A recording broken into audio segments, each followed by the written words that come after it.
ಆತ್ಮೀಯ ವಿದ್ಯಾರ್ಥಿಗಳೇ, ಇವತ್ತು ನವೋದಯ ಗಣಿತದಲ್ಲಿ ಬರುವಂತಹ ಒಂದು ಪ್ರಶ್ನೆನ ತೊಗೊಂಡ್ಬಂದಿದ್ದೀನಿ.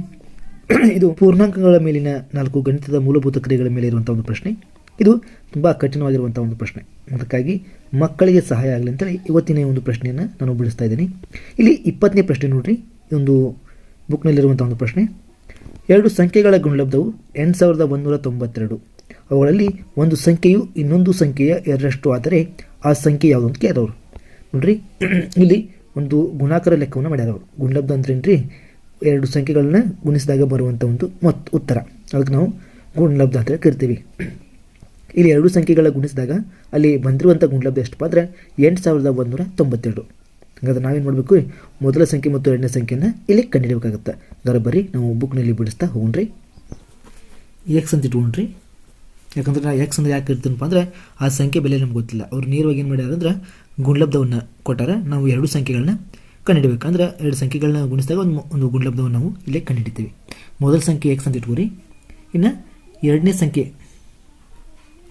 2x. ಯಾಕಂದ್ರೆ ಈ ಸಂಖ್ಯೆಗಿಂತ ಈ ಸಂಖ್ಯೆ ಏನಪ್ಪ ಅಂದ್ರೆ 2 ಪಟ್ಟು ಐತೆ ಅಂತ ಹೇಳ್ತಾರೆ ಅವರು.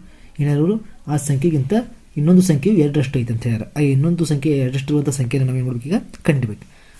ಮೊದಲ ಸಂಖ್ಯೆ ಎಕ್ಸ್ ಅಂತಿರಲಿ, ಎರಡನೇ ಸಂಖ್ಯೆ 2x ಅಂತಿರಲಿ. 2x ಅಂದ್ರೆ ಏನ್ರಿ, ಈ ಸಂಖ್ಯೆಗಿಂತ ಈ ಸಂಖ್ಯೆ 2 ಪಟ್ಟು ಜಾಸ್ತಿ ಐತೆ ಅಂತ ಅರ್ಥ. ಇನ್ನು ಗುಣಲಬ್ಧ ಎಷ್ಟೈತಿ, 8192. ಇದು ಆ 2 ಸಂಖ್ಯೆಗಳನ್ನ ಗುಣಿಸಿದಾಗ ಇರುವಂಥ ಒಂದು ಗುಣಲಬ್ಧ. ಇನ್ನು ನಾವು ಸೂತ್ರದ ಪ್ರಕಾರ ಈ ಸಂಖ್ಯೆ ಇಟ್ಕೊಂಡ್ರಿ. ಇಲ್ಲಿ ಎಕ್ಸ್ ಇಂಟು ಯಾಕೆ ಹೋಗ್ಬೇಕಂದ್ರೆ ಇಲ್ಲಿ ನಾವು ಗುಣಲಬ್ಧವನ್ನು ಅದಕ್ಕೆ ಗುಣಾಕಾರ ಮಾಡಿದಾಗ ಇಂಟು ಇಟ್ಕೋತೀವಿ.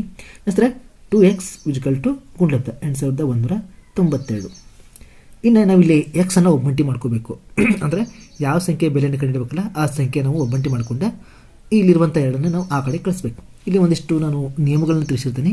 ಸೇತುವೆ ಅನ್ನುವಂಥ ಒಂದು ನಿಯಮ ಐತಿ. ಆ ಸೇತುವೆ ನಿಯಮದ ಪ್ರಕಾರ ಮೊದಲ ಎಕ್ಸ್ ಸ್ಕ್ವೇರ್ ಯಾಕಪ್ಪ ಅಂದ್ರೆ ಇಲ್ಲಿ 2x ಅದಾವ, ಅದನ್ನು 2ನ್ನ ಶಾರ್ಟ್ಕಟ್ನಾಗಿ x² ಅಂತ ಇಟ್ಕೋತೀವಿ. = 8192 ಡಿವೈಡೆಡ್ ಬೈ ಇಲ್ಲೇ ಇಂಟು 2 ಐತಿ. ಅಂದರೆ ಅದನ್ನ ಈ ಕಡೆ ತಂದರೆ ಏನಾಗುತ್ತೆ ಅಂದರೆ ಚಿಹ್ನೆ ಚೇಂಜ್ ಆಗುತ್ತಂತ. ಇಲ್ಲಿ ಇಂಟು ಇದ್ರ ಕಡೆ ಬಂದರೆ ಏನಾಗುತ್ತೆ, ಡಿವೈಡೆಡ್ ಅಂದರೆ 2 ಇಲ್ಲಿ ಇಟ್ಕೋಬೇಕು, ಇಲ್ಲಿ ಇಟ್ಕೋಬೇಕು. ಇಲ್ಲಿ ಡಿವೈಡೆಡ್ ಇದ್ದರೆ ಈ ಕಡೆ ಈ ದಾಟ್ ಈ ಕಡೆ ಬಂದರೆ ಏನಾಗುತ್ತೆ ಅಂದರೆ ಅದು ಇಂಟು ಆಗ್ತೈತಿ. ಇಲ್ಲಿ ಡಿವೈಡೆಡ್ ಇದ್ದದ್ದು ಈ ಕಡೆ ಇಂಟು, ಈ ಕಡೆ ಬಂದರೆ ಇಂಟು, ಇಲ್ಲಿ ಇಂಟು ಇದ್ರೆ ಈ ಕಡೆ ಬಂದರೆ ಡಿವೈಡೆಡ್. ಈಗ ಇಲ್ಲಿ ಇಂಟು ಐತಿ, ಅದಕ್ಕೆ ಈ ಕಡೆ ಬಂದರೆ ಏನಾಗುತ್ತೆ ಅಂದರೆ ಅದು ಡಿವೈಡೆಡ್ ಆಗುತ್ತೆ. ಇನ್ನು ನಾವೇನು ಮಾಡಬೇಕು ಅಂದ್ರೆ ಕಡ್ತಾ ಹೊಡಿಬೇಕು. ಈ ಸಂಖ್ಯೆಗಳನ್ನ ಏನು ಮಾಡ್ಬೇಕು, ಇಲ್ಲಿ ಕಡ್ತಾ ಹೊಡಿಬೇಕು. ನೋಡಿರಿ, 2 ಒಂದ್ಲೆ ಇಲ್ಲಿ ನೋಡಿ, ನಾವು ಇಷ್ಟು ದೊಡ್ಡ ಸಂಖ್ಯೆ ನೇರವಾಗಿ ಕಡ್ತಾ ಹೊಡಕ್ಕೆ ಬರೋಲ್ಲ. ಅದಕ್ಕೆ ಚಿಕ್ಕ ಸಂಖ್ಯೆಗಳು ಮಾಡ್ಕೊಂಡು ನಾವು ಏನು ಮಾಡ್ಬೇಕು, ಇದನ್ನು ಕಡ್ತಾ ಹೊಡಿಬೇಕು. ನೋಡಿ, 2 4 80, 2 4 80. ಇಲ್ಲಿ ಎಷ್ಟು ಉಳಿತ್ರಿ, 81ರಾಗ 80 1 ಉಳಿತು. ಆ ಒಂದು ಇಲ್ಲಿ 9ರ ಪಕ್ಕ ಐತೆ ಅಂತ ಇಟ್ಕೋಬೇಕು ಅನ್ಕೋಬೇಕು ನಾವು. ಎಷ್ಟತ್ತು 9 1 ಎಷ್ಟು ಕೂಡಿಸಿದ್ರೆ 19. ನಾವು ಕೂಡ್ಸಂಗಿಲ್ಲ, ಜಸ್ಟ್ ಅದು ಮುಂದೆ ಇದೆ ಅಂತ ತಿಳ್ಕೋಬೇಕು. 9ರ ಮುಂದೆ ಒಂದಿದ್ರೆ ಅದು 19 ಅಂತ ಅರ್ಥ. 2 ಮಗ್ಗಿ ಒಳಗೆ 19 ಇಲ್ಲ, 2 9 18 ಐತಿ, ಹೌದಿಲ್ಲ.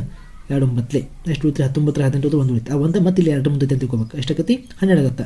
ಮತ್ತು 2 ಮಗ್ಗಿ ಒಳಗೆ 12 ಐತಿ, 2 6 12. ಓಕೆ, ನಮಗೆ ಇಲ್ಲಿ ಏನು ಸಿಕ್ತಪ್ಪ ಅಂದರೆ ಒಂದು ಸಂಖ್ಯೆ ಬೆಲೆ ಎಷ್ಟು, 4096 ಸಿಕ್ತು. ನಮಗೆ ಏನು ಮಾಡ್ಬೇಕಿನ್ನ ಇನ್ನೊಂದರ ಸಂಖ್ಯೆಯನ್ನು ಕಂಡುಹಿಡಬೇಕು. ಅದೆಷ್ಟೈತೆ ಅಂದರೆ 2 ಪಟ್ಟು. ಈ ಸಂಖ್ಯೆ 2 ಪಟ್ಟು ಐತೆ ಅಂದ್ರೆ ಅರ್ಥೇನು ರೀ, ಅದನ್ನು ನಾವು ವರ್ಗ ಸಂಖ್ಯೆಯನ್ನು ಕಂಡುಹಿಡಬೇಕು. ಎಸ್, ಈಗ ಒಂದು ಸ್ಟೆಪ್ ಮುಗೀತು ನಮ್ಮದು. ಇಲ್ಲೇ ಕಡ್ತಾ ಹೊಡೆದಿವಿ. ಅದು ಒಂದು ಎಕ್ಸ್ನ ಒಂದು ಸಂಖ್ಯೆ ನಮಗೂ ಒಂದು ಬೆಲೆ ಸಿಕ್ತು. ಇನ್ನೊಂದು ಏನು ಮಾಡಬೇಕು, ನಾವು ಎಕ್ಸ್ನ ಬೆಲೆಯನ್ನು ಕಂಡುಹಿಡಬೇಕು. ಅಂದರೆ 2 ಪಟ್ಟಿರುವಂಥ ಸಂಖ್ಯೆಯನ್ನು ಕಂಡುಹಿಡಬೇಕು. ಅದನ್ನು ಈ ರೀತಿ ಇಟ್ಕೊಂಡಿವಿ. ಇನ್ನು ಇದರ ಸಂಖ್ಯೆಯನ್ನು ಏನು ಮಾಡಬೇಕು, ವರ್ಗ ಸಂಖ್ಯೆಯನ್ನು ಕಂಡುಹಿಡಬೇಕು. ಅದಕ್ಕಿಂತ ಮುಂಚೆ ನಿಮ್ಗೆ 1ರಿಂದ 10ರವರೆಗೆ ವರ್ಗ ಸಂಖ್ಯೆಗಳು ಗೊತ್ತಿರಬೇಕು. ಅಂದರೆ ಈ ಒಂದು ಲೆಕ್ಕವನ್ನು ಬಿಡಿಸ್ಬೇಕಂದ್ರೆ ನಿಮ್ಗೆ 1ರಿಂದ 10ರವರೆಗೆ ವರ್ಗ ಸಂಖ್ಯೆಗಳು ಗೊತ್ತಿರಬೇಕು. ಅವು ಸರಳ ಅದಾವೆ. ಸ್ಟೆಪ್ ಅದನ್ನು ಬರ್ಕೋತೀನಿ ನೋಡಿರಿ. ನಾನು ಇಲ್ಲಿ ನೋಡಿರಿ, ಈ ಚಾರ್ಟನ್ನು ನಾನು ರೆಡಿ ಮಾಡ್ಕೊಂಡೇನಿ. ನೀವು ಒಂದು ಬುಕ್ನೊಳಗೆ ಸೈಡ್ ಬರ್ಕೋಬೇಕ್ರಿ. 1ರಿಂದ 10ರವರೆಗೆ ಇರುವಂಥ ವರ್ಗ ಸಂಖ್ಯೆಗಳು ನಾನು ಇಲ್ಲಿ ಬರ್ಕೊಂಡೇನಿ.